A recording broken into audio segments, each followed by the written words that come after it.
questions, because things kind of shifted a little bit from the beginning of the meeting to the end. Okay, so things shifted in the middle of the meeting, so I have a couple of questions.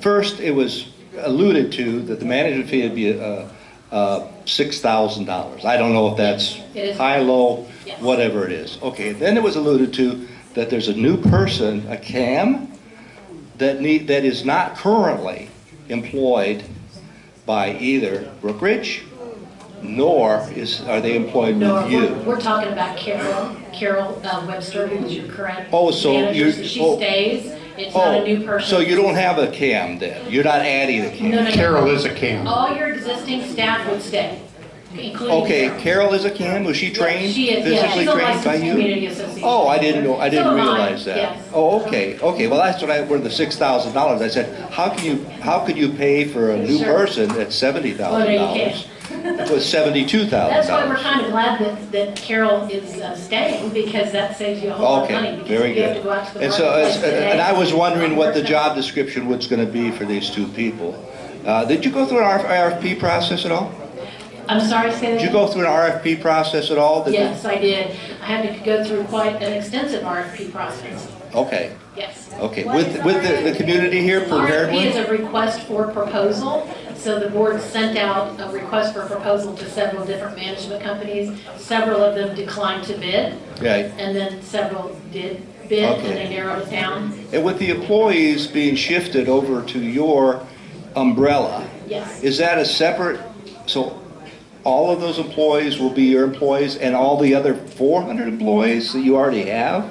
Will they mingle? So they'll all be under the same, you're not a PEO or a... Correct. So okay. if you have 40 employees, then Yeah. you would have 440 employees that share that benefit of lower workers' comp rates and lower health insurance. Oh, okay. So you're not an employee leasing at all. No. And are all the is all the software going onto your general ledger or on a sub ledger? Well, what happens is, from what I've gathered, I don't know all the details, but you have software for your gate systems Right. and for some other things that you're currently using and have currently paid for that you will keep and continue using. The only difference would be we would have our own accounting software package. Including payroll? Or just general ledger? Well, the payroll is done through a third party, Engage, who we do all the information. We have an app on our You do phones. the input, you do the input? Yeah, we have an app on our phone, so everybody just goes to their cell phone in the Oh, morning okay. and It puts clocks in their in, hours. clocks Okay. out, and then that all gets Okay. into our system at our company, gets sent to the payroll company, Engage, and then they send out the check. So some bookkeeping will go away then? Some I'm sorry? bookkeeping, some management of the books will go away? Correct. Yes. And the It will all payroll. be done through our company and our main Okay. office. And there Yes. may be some cost savings in that regard? There will Yeah. definitely be a level of expertise by having it Yeah. off-site that we can't duplicate here. Right, okay. The cost for your quarterly check of statements and that kind of thing through an outside CPA firm, that would definitely go away, because you don't need to have them done quarterly. We're going to do them for you monthly, and that's included in the $6,000. Okay, that explains that, because I was confused how you can add another physical body to the employee and for $6,000 a month. No. Okay. That wouldn't be possible. Unless they're like a... Good questions, thank you. something. Can we just not ask duplicating questions so we can get respectful of people's time and get people home? Back by you, Ken?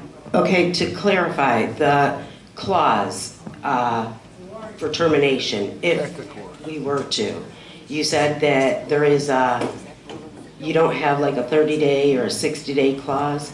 We do for cause. So if So it's we do only for something cause. wrong, or if something, were to happen egregiously, we have an out clause in our contract for that. Okay, so say that they decide that in 6 months they want to either go back to self-manage or look at another management company because it's not working.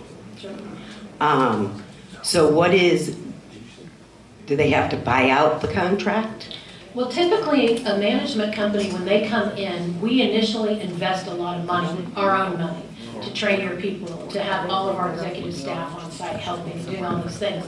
So to give you a 30 or 60 day out without cause at any time is not cost feasible for us, because if your new board, say this isn't going to happen, but say this did happen, where tonight this was a meeting where your board was voting on us, and then in 2 months you have a new board come on, I've already spent, say, $10,000 in staff time coming out here to train people and get you up and running, and a new board decides, I just don't like her in the company, we're getting rid of them. I've already invested all that money, and all of a sudden you're canceling, not because we've done anything egregious, you just don't like us, and you just don't want a management company.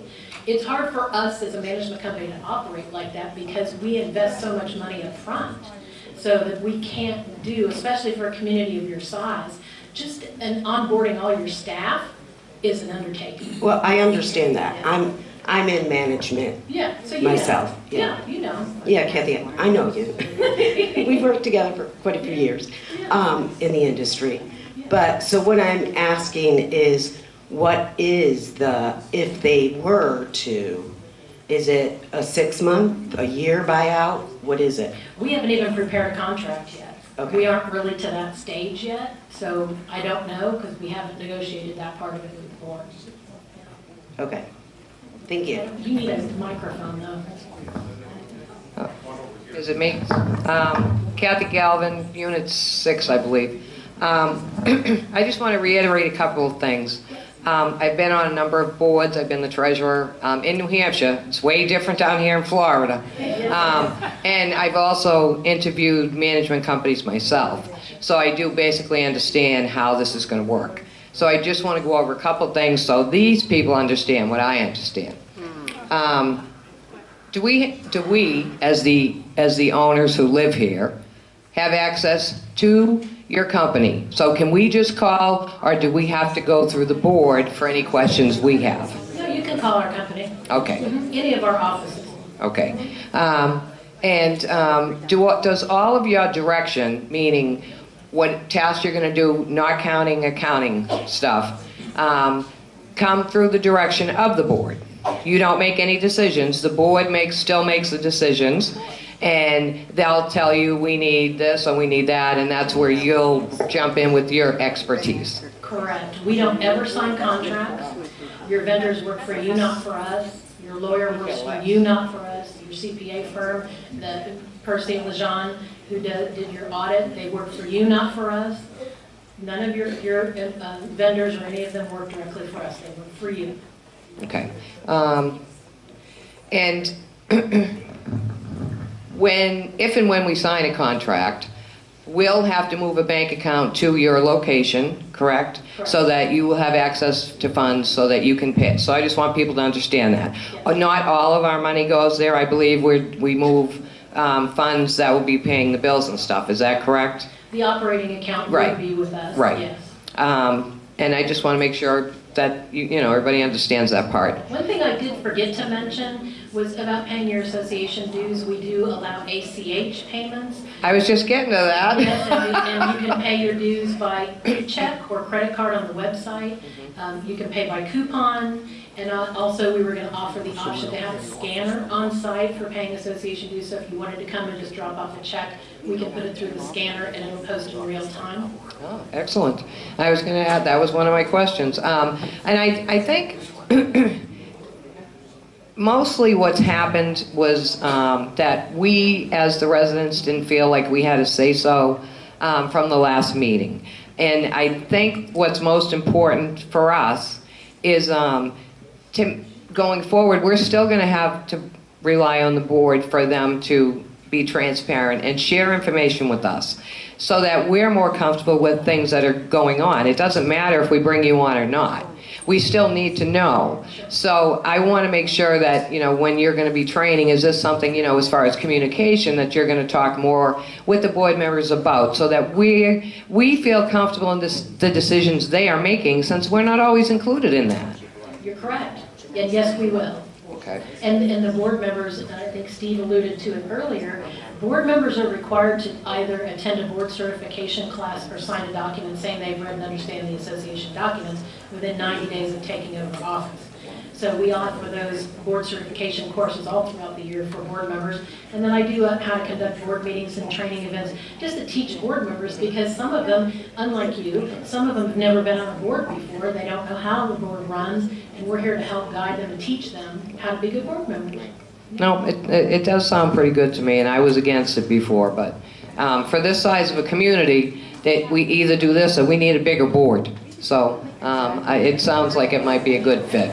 Thank you.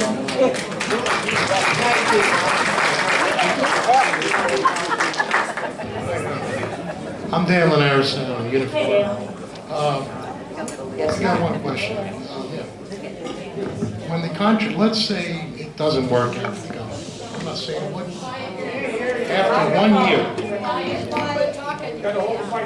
after 1 year that you're on, Yes. okay, let's say it didn't work out, we can get out without any legal complications or anything like that, and what is the time frame that we have to say that year that we're not going to be going? So we haven't negotiated the terms of the contract. I handle all the contracts for our company. We haven't gotten to that stage yet, so I don't know what the expectation of the board's going to be at this time. But I'm flexible. I'm willing to sit down and talk. I can't always guarantee I can make all those changes that everybody wants, but I'm willing to talk, and what we can do is we can maybe say after the first year that we'll allow a more easy out. You know, after the first year, because after the first year, my costs have now been paid for. So after that first year, I have a little more flexibility than I do within the first year. Okay, from the way I'm reading it is that after the first year, and if it didn't work out, we've already sold you our employees. This is a big community. Now, if it didn't work out, now we have to go and restaff Brookridge. No. Within our management agreement, it says that pre-existing employees, which are your people here today, working for you, that they're considered pre-existing employees. Those employees go with you when you leave, and there's no penalty for taking them with you when you go. Okay, but you have the right to fire and hire any one of those employees. Oh, okay. No, the All right. board would instruct us on hiring and firing employees. Okay. Yes, we're not going to come in and just say, we don't like somebody, they're fired. That's not how this works. All right, I just want to see what the out is on the back end and see where we stand that way. All right, okay, thank you for the We answer. want to keep our jobs, we're not going to come in and arbitrarily fire people. Yes, T-shirt. Thank you. Lynn Bruno, Unit 6. My question is this vote for this management company going to be put out to the 2,830 homes, or is it going to be left up to 7 members of the board? It's a board decision. It's not a decision for the membership, it's a board decision. You elect a board to make those contractual decisions on your behalf. If you don't like the people that are making the decisions, then you do it. Just like politics, right? If you don't like the government, you vote a new government. Okay, yeah, so it's going to be shoved down our throat then. Thank you. Hi, I'm a newbie, Melinda Warner, and I was asking about, I know our board is the one that's functioning. Does the board have so much of a plan that the people are only allowed to be on the board for so many years or not? That would be in your governing documents, in the bylaws of your documents. Do we have that in? You should have a set of bylaws, and the bylaws will tell you the different positions the board members hold, how many positions that you have on your board, and what the terms are. Are they all just one-year terms, or are they staggered board terms, meaning they're 2 years and they cycle, you know, on and off? So the goal is you don't really want to have a whole new board every year. Right. You want to kind of have Right. some, but it depends on what your documents But say. if they've been on the board for years and years and years, that's not how. There is a Florida statute that says that if you have been on a board for 8 consecutive years, that you can't be on the board anymore, unless there is no one else running against. Kathy, can I answer that?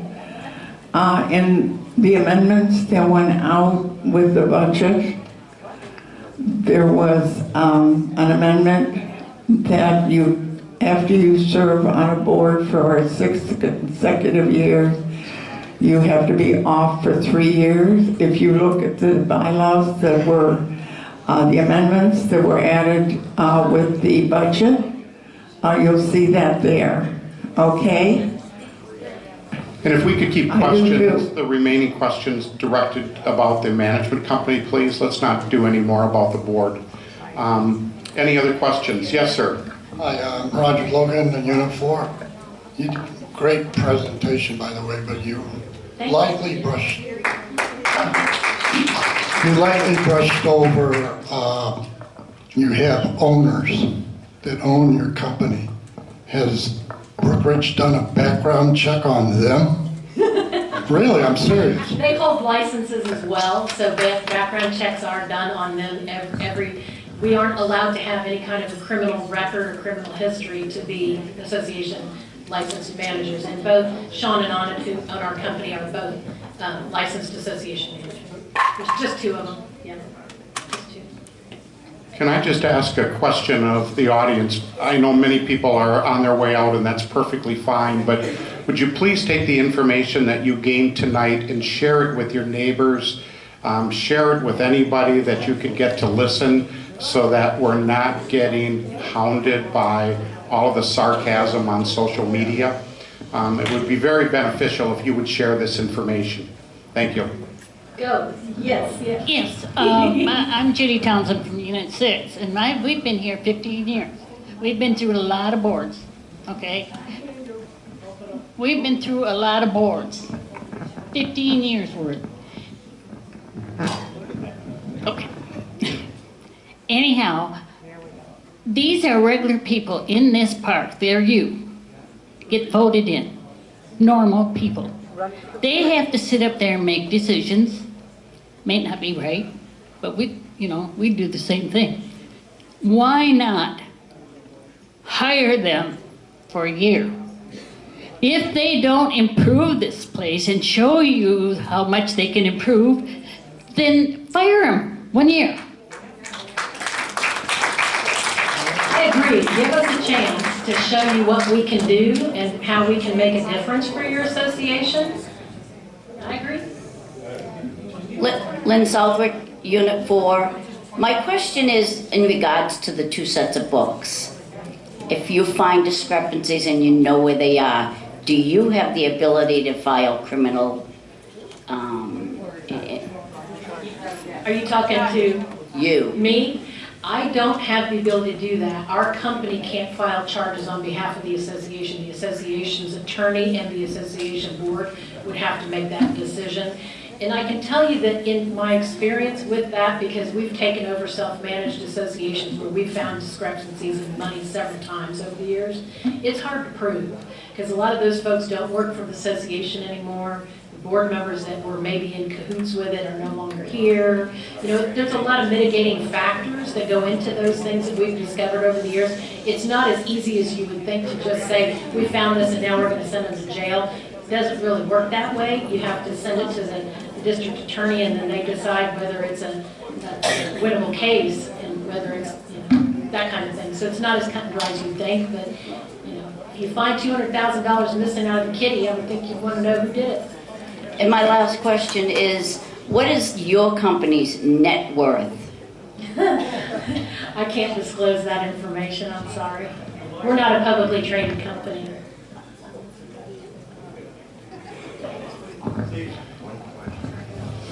Let's do 2 more questions if we can. This one and the gentleman over here. Okay. Bob O'Brien, I think I'm in the number 1 area. You say you have 400 employees and are 40 employees be added into your group and it'd be 40. Now, you say you represent all these other associations, and I'm wondering if you have the same agreement with the other associations, how many, if you take out all the tangential employees like ours, how many employees actually work for your company exclusively and are not beholden to their associations?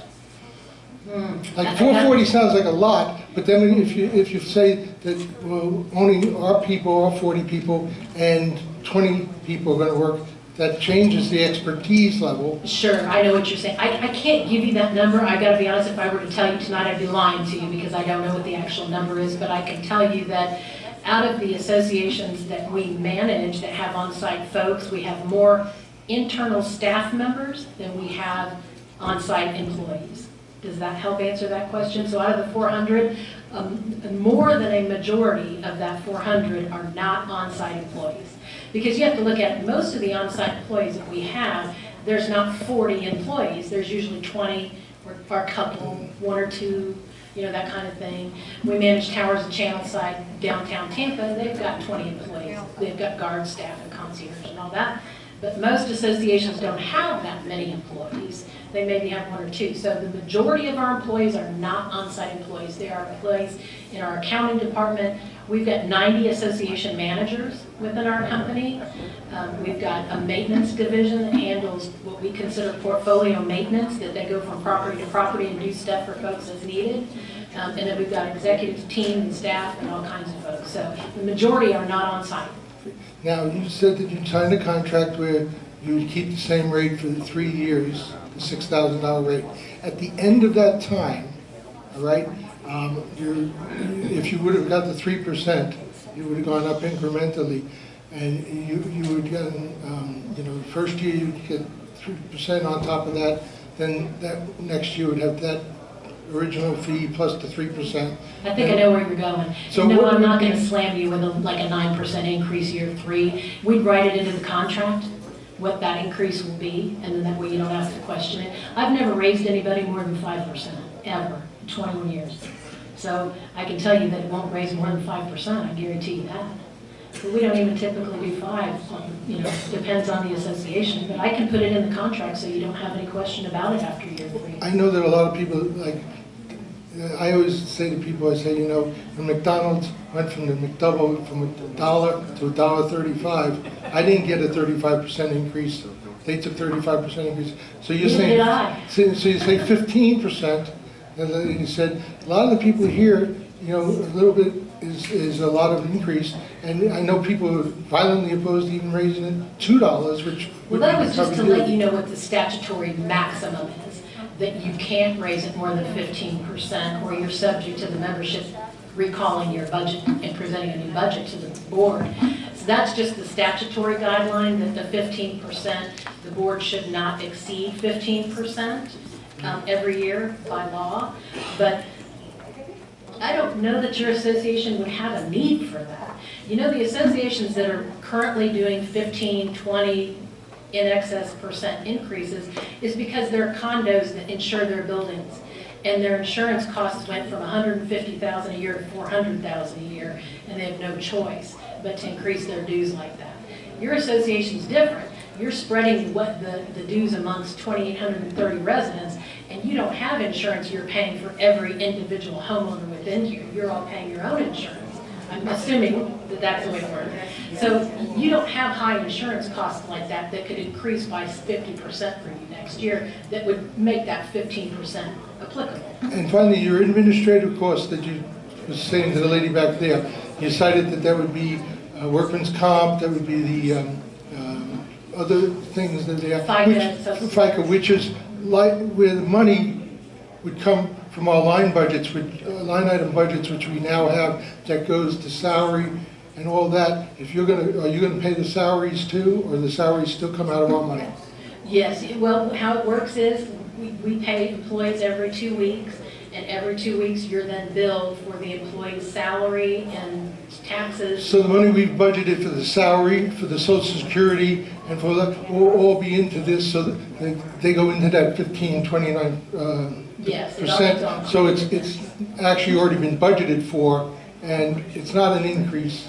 Like a lot of people here, I heard talking and saying, well, you get this 29%, but that's already been paid for by our budget items, the salary, the Social Security line items. And I haven't seen your budget, so I don't know. Well, I know there's workman's comp line, so those things, so that's another way that it's going to be neutral.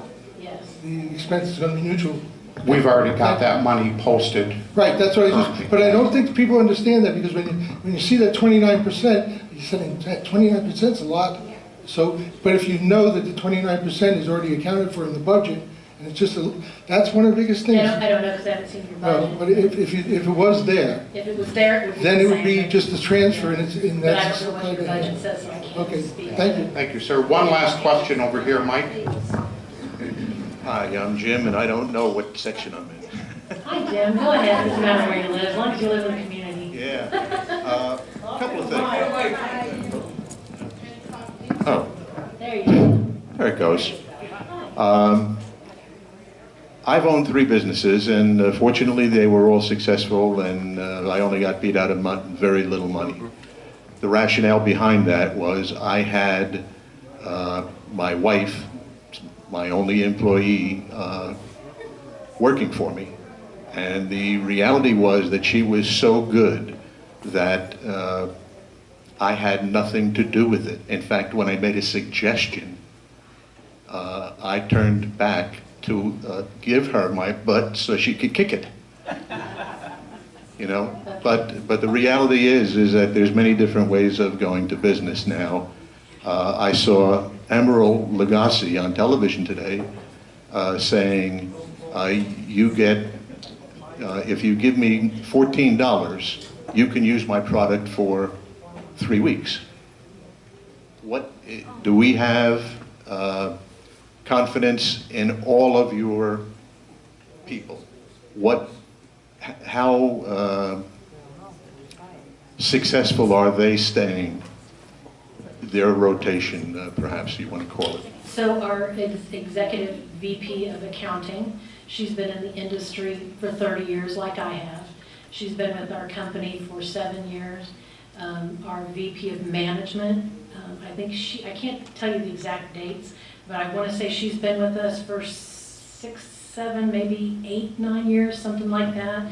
And then we do have, as we grow, we bring on new employees. We have a couple of new regional managers. They've been in the industry for a long time, but maybe they've only been with us for a shorter period of time, because as we grow, we bring on new people.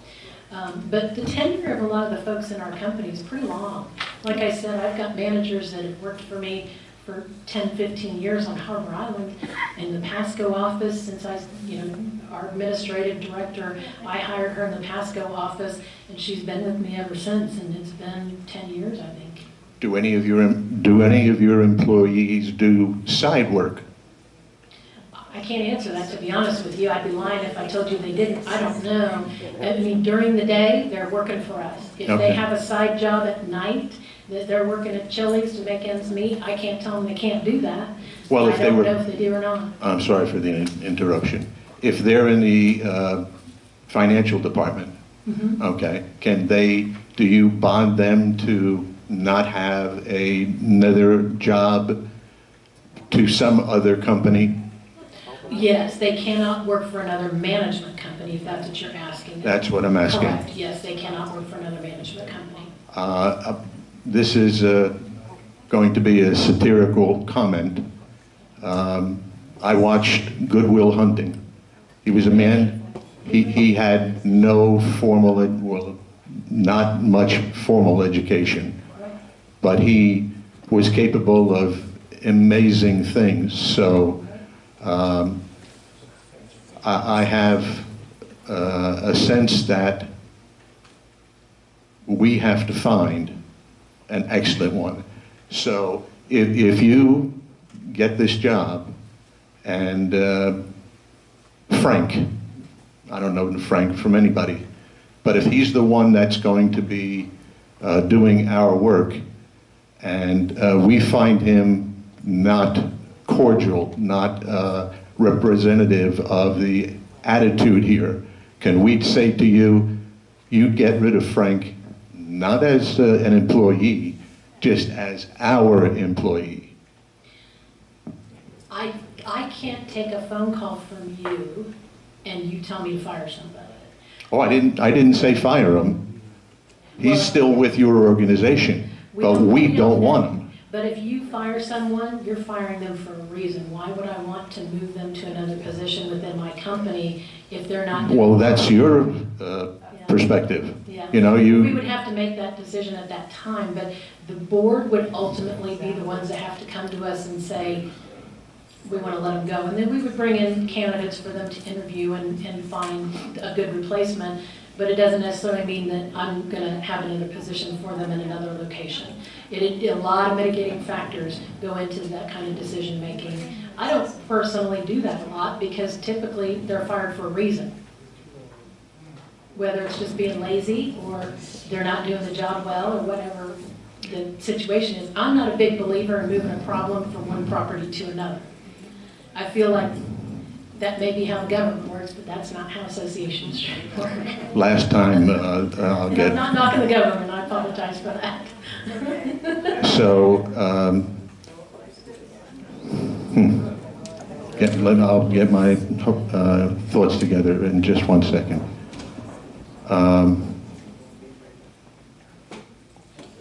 No, that's 5 seconds, so I'll hand it over. Thank you. Thank you. I want to make a comment. The bottom line is that we don't have a choice on this. You guys are still going to be interested. Correct? So why are we all here? What you're about, but you're not asking our opinion if we want to vote.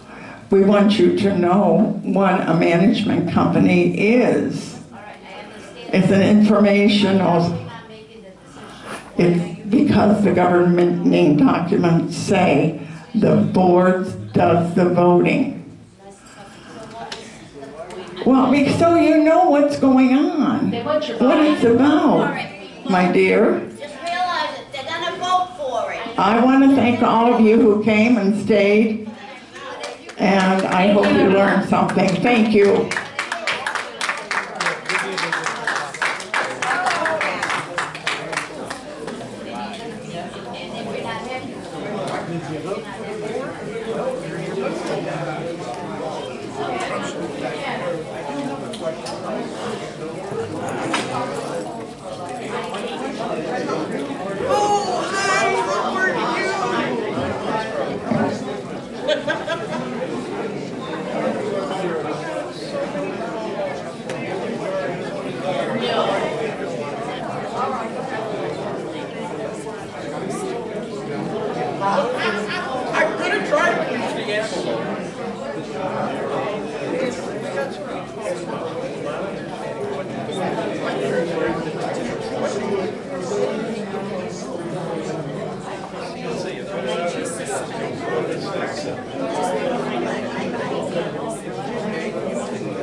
Mike, I'm bringing you mics. Thank you, thank you. Mics and beanbags.